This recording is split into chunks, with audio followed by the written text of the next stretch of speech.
Nitwa Ndayishimiye Christophe, nkaba ndi umwana wo mu Burundi. Ndi Umurundi ariko mba mu gihugu cy'u Rwanda, kibanyi cy'u Rwanda, niho ndiko ndakora ibikorwa by'Imana ubu.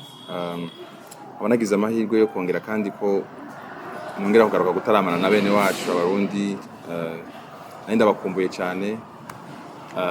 Naje muri veye yateguye na SCOS Ministry, izobera kuri ETS SOS. Nashaka kubabwira ngo muzohagere kare. Isaha ubundi yo gutangura ni 18h, ariko nabonye 18h ibibanza biba byuzuye.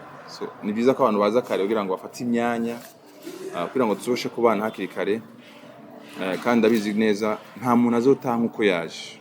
Buri muntu wese azotahana igitangaza ciwe. Umuntu amaze iminsi afite amahoro azohava hajyana afite amahoro. Buri kimwe cyose wifuza ku Mana uzoze tubane, uzova hajya ugifise. Icyo tuzanye nuko tuzanye Imana muri twebwe, nico yaduhamagariye kugira ngo tubashe gukoreshwa mu bantu. Ngiye mbona turirimba abantu bagahembuka imitima. Ngiye mbona turirimba umuntu yaje agwaye agataha yakize.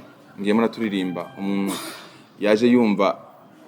Hari ntaye nigeze kumva ngo naje maze iminsi naranse umugabo, ariko ngiye mariko murahimbaza Imana, naciye numva urukundo rugarutse. Ngiye gusaba imbabazi, ngiye gusubira muhira. Hari ibintu byinshi Imana ikora biciye mu guhimbaza Imana. Ngiye mu mwambaro ukoreshwa n'Imana, ibi ubushake bwayo bitewe n'abantu bazoza hajyanye.